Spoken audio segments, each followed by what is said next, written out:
Shalom, bien-aimés, bienvenue sur notre chaîne des Bridegroom Voice, la voix de l'époux, là où nous parlons simplement du Seigneur Jésus-Christ, là où nous démontrons toute la puissance du Seigneur Jésus-Christ. C'est votre chaîne, là où Jésus-Christ est expliqué dans sa hauteur, dans sa profondeur, dans sa longueur et dans sa largeur. Ici, nous ne parlons que Jésus-Christ. Voilà la raison pour laquelle que je vous invite déjà à vous connecter sur notre chaîne des Bridegroom Voice, la voix de l'époux. Là où nous avons un thème tellement merveilleux, nous allons parler sur la bonne part qui ne te sera jamais ôtée. Mais avant ça, invite les bien-aimés frères et sœurs qui ne sont pas encore opérationnels avec nous. Et on se retrouve directement après le générique.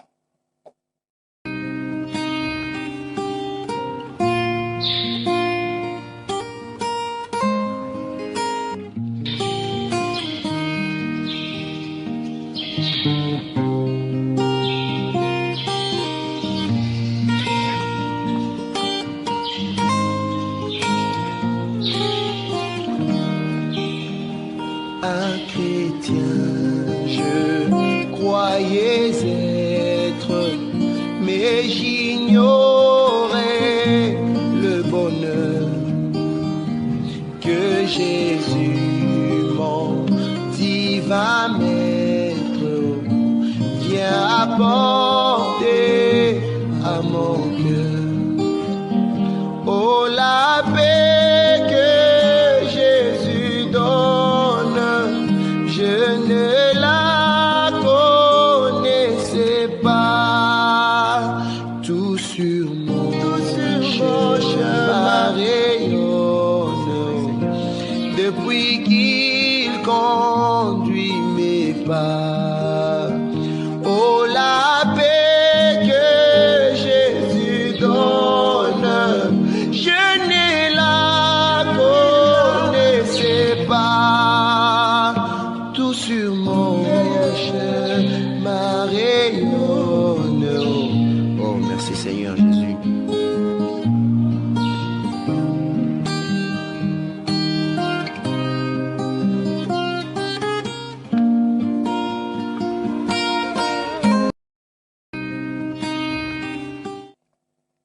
Oui, nous sommes de retour sur notre chaîne des Bridegroom Voice, la voix de l'époux. Là, tel que nous l'avons dit, nous parlons que du Seigneur Jésus-Christ. Là où nous expliquons Jésus-Christ dans sa hauteur, profondeur, longueur, largeur. Ici, il n'y a que Jésus-Christ. Jésus-Christ qui est le centre de la prophétie biblique. Tel que nous l'avons dit, aujourd'hui, nous avons un thème merveilleux sur la bonne part qui ne te sera jamais ôtée. C'est une rosée évangélique. Je prie vraiment que le Seigneur puisse apporter la réponse à toutes vos questions, qu'il puisse consoler vos cœurs, que toute personne qui est dans la difficulté, dans les charges, toute personne qui est dans la maladie, que le Seigneur soit la réponse aux maladies, que le Seigneur soit tes miracles, que le Seigneur réellement vous fasse du bien. Shalom, peuple de Dieu. Nous allons faire un direct rapidement de 30 minutes. Nous allons apporter la pensée, la volonté du Seigneur. Nous sommes dans le livre de Luc, chapitre 10, verset 38 au verset 42.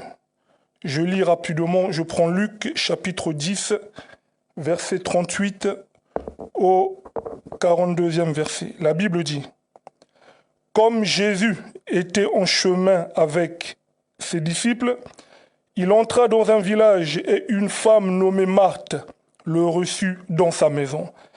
Elle avait une sœur nommée Marie qui, s'étant assise aux pieds du Seigneur, écoutait sa parole. Marthe, occupée à divers soins domestiques, survint et dit: Seigneur, cela ne te fait-il rien que ma sœur me laisse seule pour servir? Dis-lui donc de m'aider. Le Seigneur lui répondit: Marthe, Marthe, tu t'inquiètes et tu t'agites pour beaucoup de choses.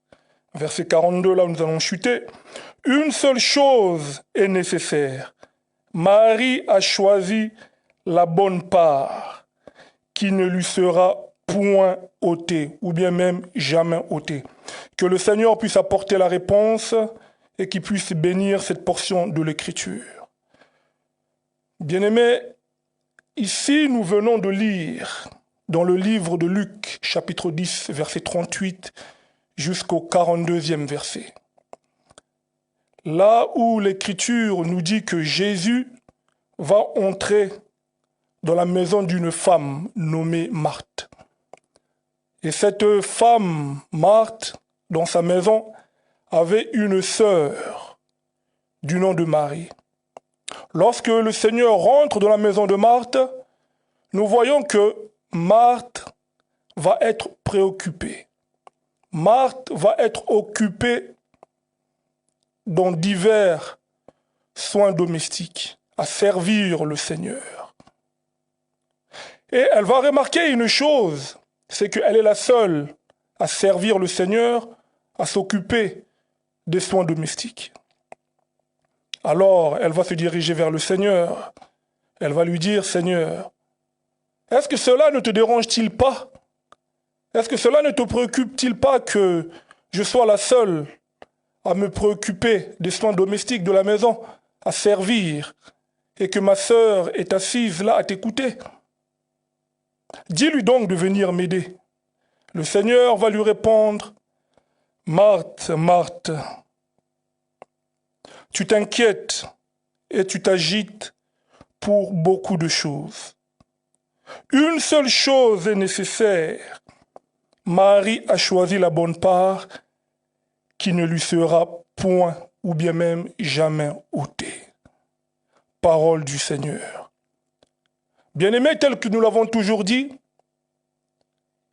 derrière toute déclaration du Seigneur, derrière toute parole, tout mouvement du Seigneur Jésus-Christ, il y a un enseignement à tirer.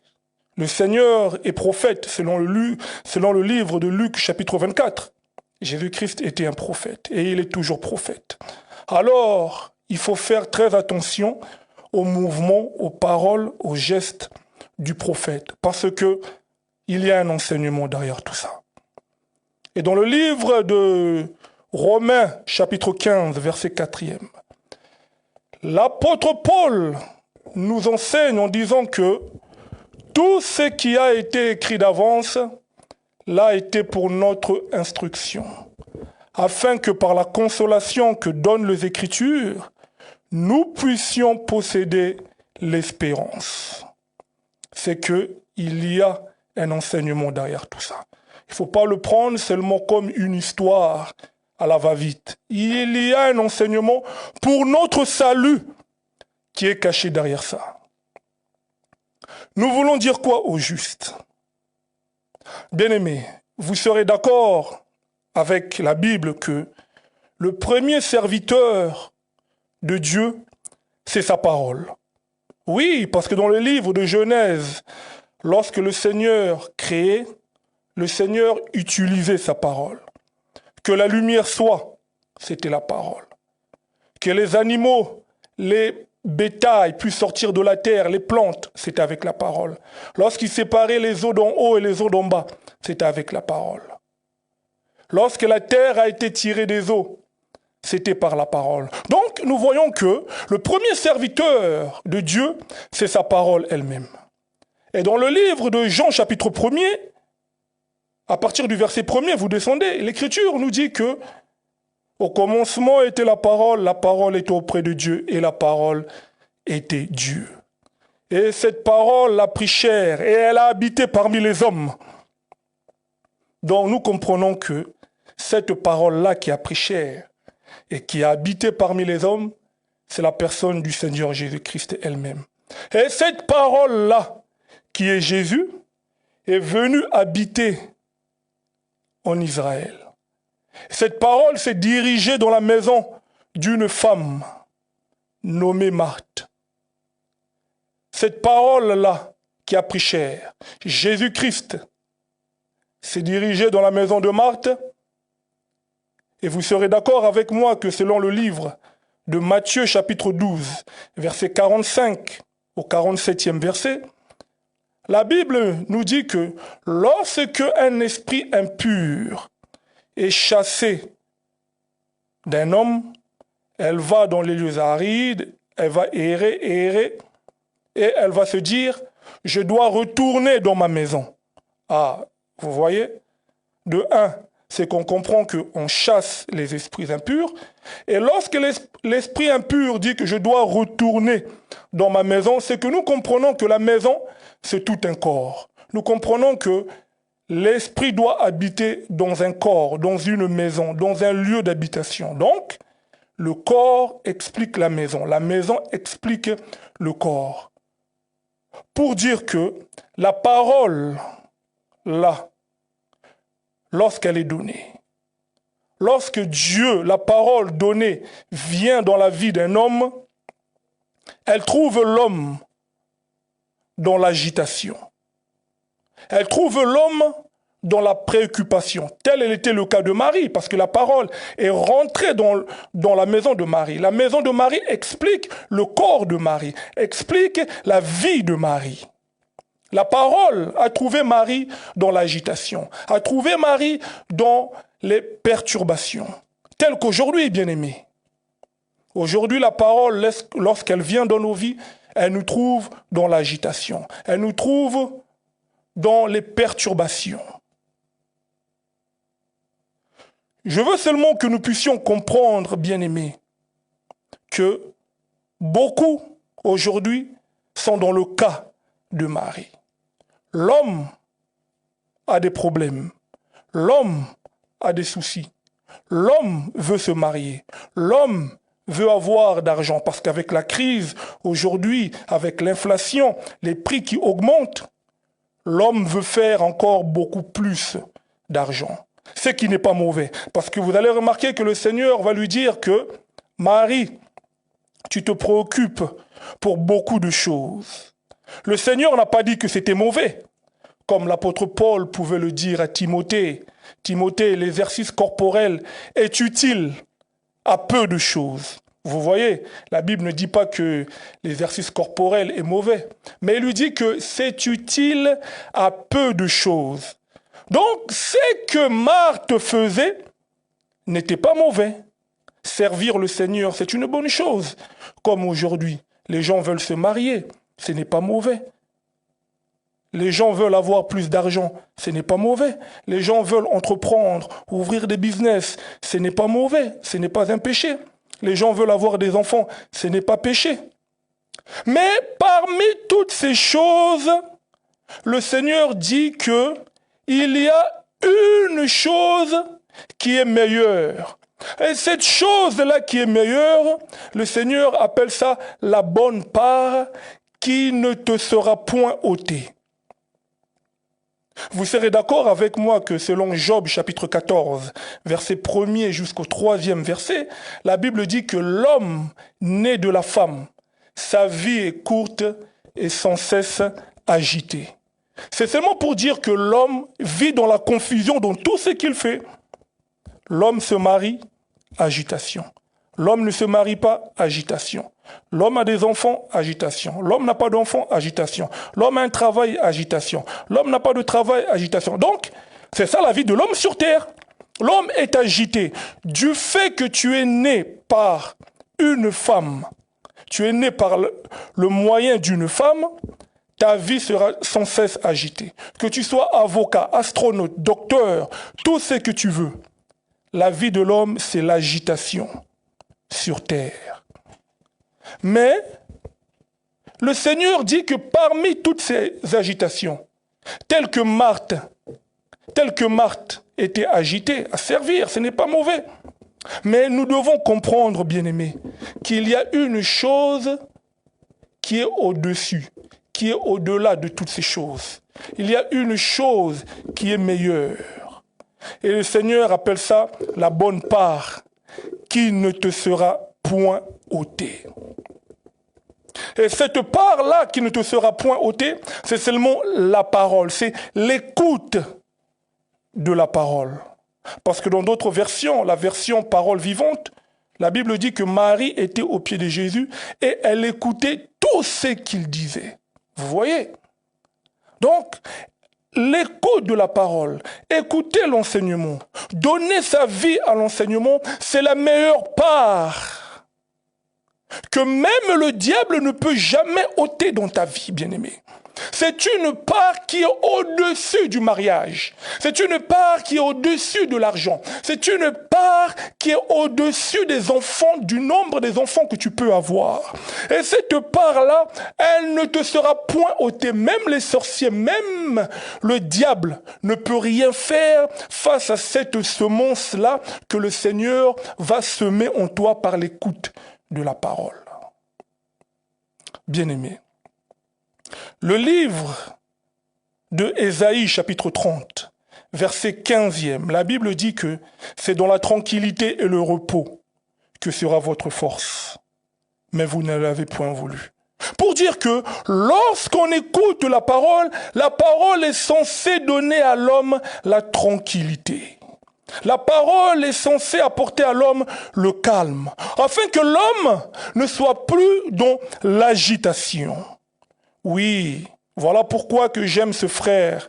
Dans Marc chapitre 5, malgré sa folie, malgré sa crise, il était toujours au cimetière. Il courait ici et là. Il allait de tombeau en tombeau.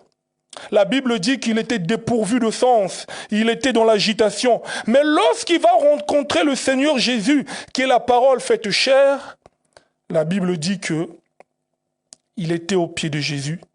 Il était calme et il était dans son sens. Donc, la parole de Dieu apporte la tranquillité à l'homme.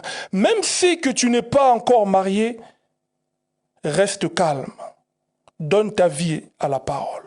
Même si que tu n'as pas encore d'argent, reste calme dans la parole. La tranquillité. Malgré que les choses ne peuvent pas encore marcher, malgré que tu ne vois rien, reste calme. Écoute la parole. Donne ta vie à la parole. Donne tes oreilles. Que la parole de Dieu soit ta priorité. Et c'est cette part-là, quoi qu'il arrive, le diable ne peut point, ne pourra jamais ôter cela de ta vie, bien-aimé. C'est la meilleure part. C'est ce que le Seigneur dit. Marie a choisi la bonne part. Donc, c'est-à-dire que malgré toutes ces choses que nous pouvons voir dans la vie, manger, se marier, avoir de l'argent et tout qu'on sort, c'est bien, c'est très bien, bien-aimé. Mais il y a une chose qui est au-dessus de toutes ces choses et que le Seigneur appelle la bonne part qui ne te sera point ôtée. Et comme toi, tu as accepté la parole. Tu as accepté de te donner à la parole, de te soumettre à la parole, de écouter la parole, que ta vie devienne la parole, directement aussi tu deviens la bonne part du Seigneur. Tu deviens sa bonne part. Tu deviens la part que lui-même s'est réservée. Et cette part-là que le Seigneur s'est réservée, c'est ta vie, bien-aimé, et que personne ne peut lui ôter. Voilà pourquoi Jésus pouvait dire dans le livre de Jean chapitre 10, versets 28 à 29, il dit que les brebis sont dans mes mains et que personne ne peut les ravir de mes mains. C'est-à-dire que lorsque tu donnes ta vie au Seigneur, c'est la meilleure part. Et directement, tu deviens aussi la meilleure part du Seigneur. Ta vie devient la meilleure part du Seigneur. Aucune personne, même si les démons de ta famille se lèvent, je ne sais comment. Même si les combats sont durs, je ne sais comment. Mais du fait que tu es la bonne part du Seigneur qui s'est réservé, aucune chose ne peut t'arriver, bien-aimé. Voilà pourquoi que Colossiens chapitre 3, à partir du verset 1er, vous descendez, la Bible nous dit clairement que notre vie est cachée en Christ. C'est-à-dire que pour que le diable te touche, il doit d'abord passer par Christ. Et que Christ donne l'autorisation. Si Christ ne donne pas l'autorisation, aucune chose ne peut t'arriver. Ils te combattront. Ils te feront la guerre, mais ils ne te vaincront pas. Parce que tu es la meilleure part du Seigneur. Tu es caché en Jésus. Ta vie est cachée en Jésus. Tes enfants sont cachés en Jésus. Ton mariage, ton argent, ton business, tout ce qui t'appartient. Lorsque je parle de ta vie, c'est tout ce qui est à toi. Ta maison, ta génération est cachée en Christ. Et aucune chose ne peut t'arriver parce que ta vie est la meilleure part du Seigneur. Et même si, bien-aimé, avant ces choses, le diable a pu détruire ton mariage. Le diable a pu détruire tes enfants. Mais le Seigneur donne la promesse du remplacement, de la restauration. Jean chapitre 2, il est écrit, Joël chapitre 2, la Bible dit, « Je remplacerai les années qu'ont dévoré la sauterelle, le jalek, le azim, le gazam. » Donc tout ce que l'ennemi aura dévoré dans ta vie, mais le Seigneur te donne la promesse du remplacement. Le Seigneur te donne la promesse de la restauration. C'est-à-dire que le mariage, on peut prendre. L'argent, on peut prendre.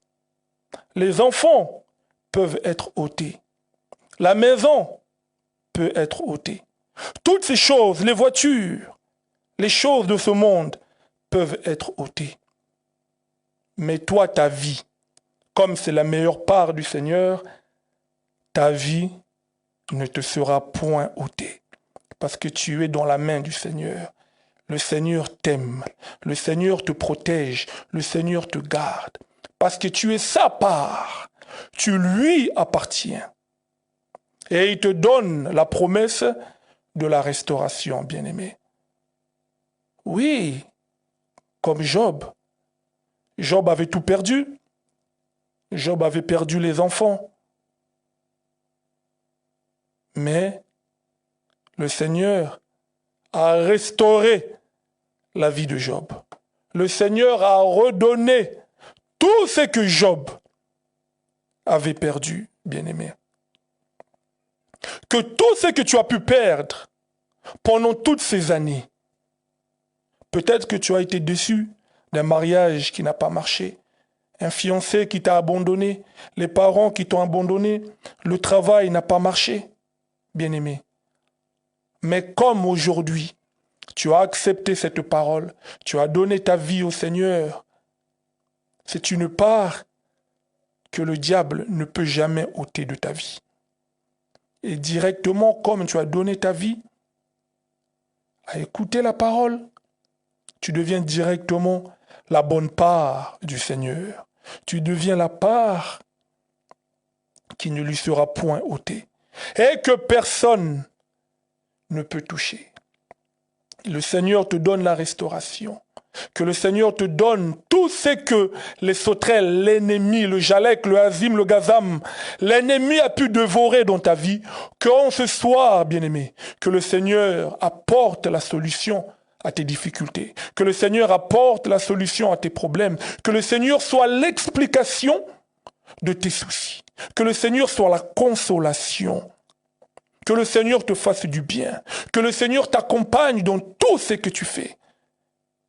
Bien-aimé, la parole de Dieu, c'est la meilleure chose qui peut arriver dans la vie d'un homme. La rencontre avec le Seigneur, c'est la meilleure chose qui peut arriver dans la vie d'un homme. Oui, nous vivons sur la terre. Il y a des réalités auxquelles il faut faire face. Oui, bien-aimé. Mais que ton argent ne te fait pas perdre le chemin royal. Que ton mariage, l'homme que tu aimes tellement, la femme que tu aimes tellement, ne te fasse pas perdre la vision du chemin royal, la vision céleste. Que les enfants que tu aimes tellement, que tu as eu dans la difficulté et dans les peines, un accouchement douloureux, ne te fasse pas perdre la vision céleste. Bien-aimé, la meilleure chose que tu peux avoir, c'est l'écoute de la parole. C'est la vie de la parole. C'est la pratique de la parole, bien-aimé. Parce que la parole de Dieu a la capacité de tout donner, bien-aimé. C'est comme le Seigneur pouvait donner dans la parabole. Il dit que lorsqu'un grain est jeté au sol,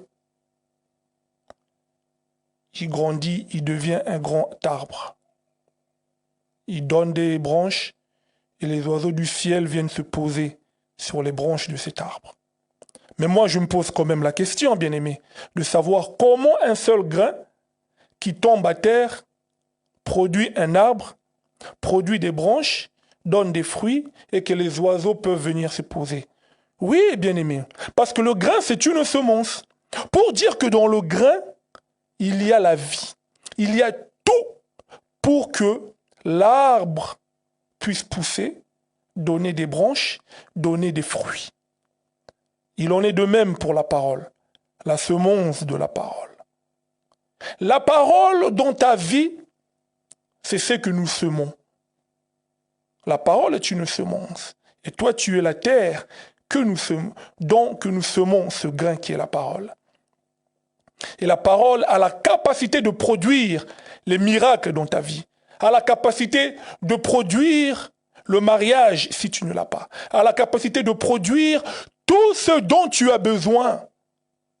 La parole a la capacité d'apporter la réponse aux questions difficiles de ta vie. Seulement cette parole-là qui produit beaucoup dans la vie d'un homme. Nous voulons dire quoi, bien-aimé? La parole de Dieu également t'aide à bien prier. Parce que sans la parole, sans l'enseignement, bien-aimé, on ne peut pas prier. C'est la parole qui produit la vie de la prière. Sans la parole, tout ce que nous faisons, c'est seulement de la fiction, de la science-fiction, de la mystification. Ce n'est rien. La parole de Dieu produit tout dans la vie d'un homme. La parole t'aide à prier, t'aide à bien prier, à prier en accord avec les Écritures. Jésus disait que vous demandez mal, que vous recevez parce que vous demandez mal. Parce que beaucoup prient hors de la parole, font des prières qui ne sont pas bibliques. Voilà la raison pour laquelle que vous n'êtes pas exaucés. La parole de Dieu aussi t'aide à lutter contre les pensées impures. Comment ne veux-tu pas vaincre les pensées impures? Tout ça passe par la parole. Passe par la parole. La parole va te pousser à prier. Comme tu vas prier, et c'est là que tu auras la capacité de vaincre les pensées impures. Bien-aimé, l'homme est faible, l'homme est négligent. Il n'y a aucun homme sur cette terre des hommes qui a la capacité de vaincre le péché si ce n'est que par la parole. Aucune personne ne peut vaincre le péché si ce n'est que par la parole, bien-aimé. La parole apporte le tout de l'homme. Voilà ce que nous avons voulu apporter en ce soir. Nous avons voulu que nous puissions comprendre quelle est réellement la pensée du Seigneur, quelle est réellement la volonté du Seigneur. Que la bonne part qui ne te sera point ôtée, c'est l'écoute de la parole. Donner ta vie à la parole. Comme tu donnes ta vie à la parole, également tu deviens la meilleure part du Seigneur. La part qui ne lui sera point ôtée. Que le diable ne peut pas ôter cette chose, cette semence-là que le Seigneur a mis en toi. Et tu deviens directement la bonne part du Seigneur. Que le Seigneur vous bénisse. Que le Seigneur vous fasse réellement du bien. Je prie le Seigneur qui vous accompagne en ce début de semaine, qui puisse vous ouvrir les portes, qui puisse vous bénir, que vous voyez la main du Seigneur dans vos familles, dans vos lieux de travail, dans vos études, dans tout ce que vous allez entreprendre, que cette parole puisse ouvrir des portes, une réelle bénédiction dans vos vies, puisse apporter la guérison. Soyez bénis au nom du Seigneur Jésus-Christ. Shalom, peuple de Dieu.